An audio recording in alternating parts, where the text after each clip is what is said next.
Aviation weather centers are vital pieces to the safety of aviation. It's not every day that aviation enthusiasts get to tour one, but today we're fortunate enough to be doing just that. Join me as we'll be touring the Aviation Weather City at the Kansas City International Airport in conjunction with Airliners International 2024. This is going to be a blast, and I'm super excited for this. So without any further delay, let's go ahead and get started, everybody. Welcome everybody to the Aviation Weather Center tour here during Airliners International 2024. I hope all of you are excited for this, and as today we jump into a really cool tour. There's a bunch of really cool pieces to the puzzle here, and I'm super excited to dive into all this. I hope you all are as well. I actually didn't do this tour among a couple others because I wasn't here, but I do want to thank Sienna for sharing these pictures so that we'll be able to take a look at what this tour looked like. So thank you to her. These are some really cool captures that we get to share here today. So feeling fortunate that there's so many awesome people around the community that help out when once again I wasn't able to due to conflicting plans. So this will be absolutely awesome to take a look at today, and I hope all of you are excited for it. The Aviation Weather Center is a vital piece to aviation to ensure that all of the operations for airplanes are safe, and it's really important to highlight that in various ways. So this tour did just that during Airliners International 2024. So let's go ahead and take a look at what that looks like. So first and foremost, here's what the facility looks like at the Kansas City International Airport, or the surrounding area I should say. As you can tell, it's not the fanciest building in the world with regards to the infrastructure, but it does look pretty nice here, so that's exactly what we have. But it doesn't matter how it looks on the inside. What matters is what's going on the inside. So here's a look at the facility. Once again, pretty standard for what you would expect of this type of building. So let's go ahead and get inside and see what the facility looks like and jump into a more comprehensive roundup of what we got going. So here's the lobby area. As you can tell, pretty standard, kind of looks like a clinic or whatnot, but it's definitely much more than just a lobby. So nice pieces here to the puzzle, and it looks pretty sweet. Obviously got all of what you'd expect. Here's a look here. It's also the National Oceanic and Astronomic Administration as well. So you got both in the National Weather Service as well. So both of them working together to ensure the safety of aviation. So very cool to see this and what they got going inside. So there are even more pieces of the puzzle than just this though. So let's go ahead and jump into the main facility and see what that looks like. But one more look at the logo here for good measure.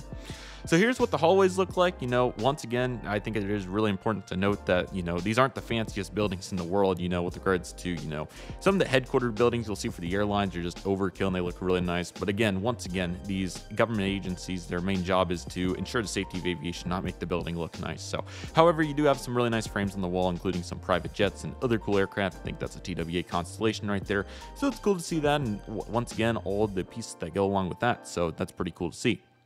So here's what the inside of the building looks like. So you can start to see where we really get into what is necessary for, obviously aviation to be successful. So during this tour, it was reported that there was mainly essential concepts were explained, such as, what the center does, obviously, which is all what you'd expect on a tour, but really getting into the details of what this equipment does and how these various stations influence aviation weather. So you can see here on the left, you got turbulence. So that station's for turbulence.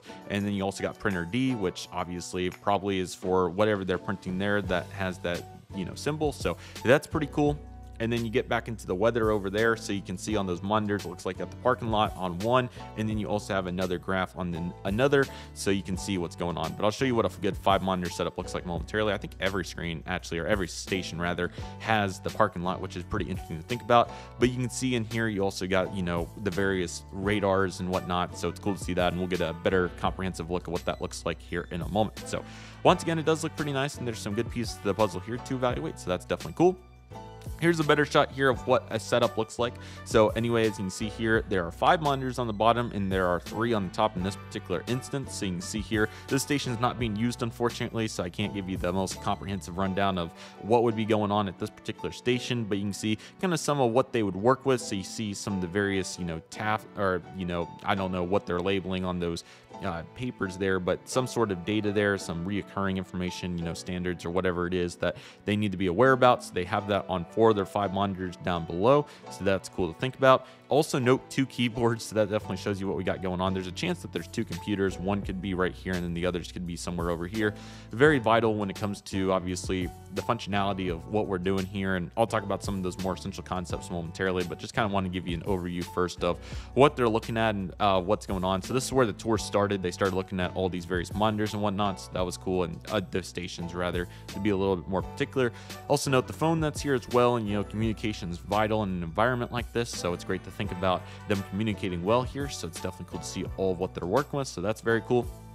Here's a cool graph here of the precipitation outlook. So I'd assume on this big TV they would obviously rotate various outlooks and forecast and other applicable information that's very important for meteorologists. So that's what we have here. So obviously pretty standard for what you'd expect there on the precipitation outlook. And then you also have, once again, that another graph there with fronts and all what else is going on that actual screen. So that's cool to see there as well. They did a presentation, which was very cool. So during this presentation, they had, essential concepts that were explained. Let me get a little bit more exciting picture to look at during this explanation. So a bunch of different concepts were explained. I'm not sure how far they went into the actual weather section. I think it was definitely moderate knowledge is what it sounded like. But as of for, what the station does, as we talked about, what they get into detail on with, the essential components of weather. So to my knowledge, they went into detail on, or I would expect, I'm sure they did, on knowledge on, turbulence and getting into, the various icing conditions, and then obviously thunderstorms, what makes a thunderstorm. So all of that I'm sure was explained in, fairly comprehensive detail to gain a better understanding of how that affects their operation. And, obviously with it not being, like a airline weather station, actual here, I'm sure they went in detail on how they made the charts and whatnot. So, just really from what I heard, it was, a pretty fair, it was a moderate rundown of what they did, probably not the most detailed ever, but also, definitely not enough detail either. So it was a good balance of plenty of detail, but also not too much. So that was nice. And then it's kind of tough since I didn't actually go on the tour, so I'm just kind of going off of what I remember hearing and also what I've been told. So yeah, it looks really cool though from looking at these pictures and whatnot, and once again getting into all the weather concepts and how that directly affects their station, and especially when the weather is bad at various locations around. So helping all that. Obviously Kansas City being located right in the middle of the United States, there's plenty of different weather that you'll see, whether it's cold fronts, warm fronts, thunderstorms, snow, all these different conditions that lead to, a unique challenge every single day. So there's only, a few months out of the year where there's not much going on, like October is going to probably be a pretty nice month, but then you get straight to December and it's snowing, and then you get to March and it's thunderstorming, and then you get to June and it's thunderstorming even more. So thinking about how it goes is pretty interesting. And once again, I'm sure these stations are always hard at work doing what they do best. So yeah, it's definitely cool to think about all the stations that they have, and the charts that they can make, and the flows of the day, and how a day can be more stressful with worse weather than how it can be more relaxing with better weather. So yeah, thinking about all this is really fascinating for sure. And you got to also keep in mind that all these stations, obviously, of course, they're assigned to their designated area, but I'm sure there's been times where they've needed to help out with other regions in the past. Obviously when tornadoes strike or hurricanes arrive or whatever it is, I'm sure that other stations definitely need relief and coverage during those times. So I'm sure they help out with that too. So it's interesting to think about all that, and obviously, that plus explaining the fundamental concepts of weather and putting those both together for what they do here is really cool, and it's very fascinating to think about. So yeah, I would also be interested to think about the concept of how many of these meteorologists have, enhanced aviation knowledge. I'm sure most of them, know what a 737 is, but getting into, the real details of aircraft as well, I'm sure there's real knowledge for most of them as well. Just interesting to think about that, how it relates back to aviation. I want to take a look at that front building one more time. Obviously it's NOAA, National Weather Service Center, so just interesting to think about, but obviously their primary objective is to make sure that all of it goes well with regards to weather, whether it's forecast or, helping out in the moment or whatever it is. So providing these charts and, information is very essential. And obviously there's so many different national weather stations and NOAA stations across the United States. So it's really cool to see what the inside of one looks like, and, the station that they work with. So again, apologies that I don't have a great picture of what, an active station looks like. So, but at least we can gain an understanding of what this looks like right here. So it's pretty cool. Yeah, just looking at some of these other shots again, there's the turbulence station again. It's cool to think about that.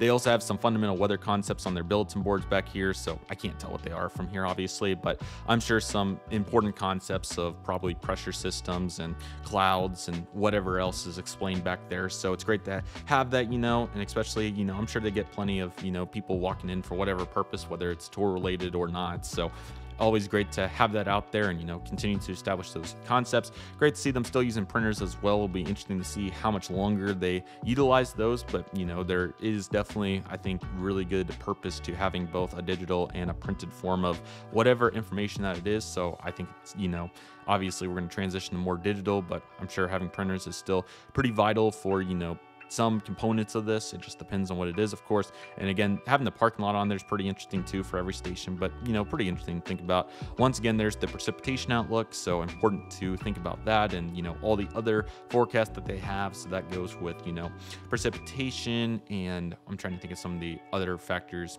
you know, whatever it is. So great to see that, and they have it there fully printed, so that's cool.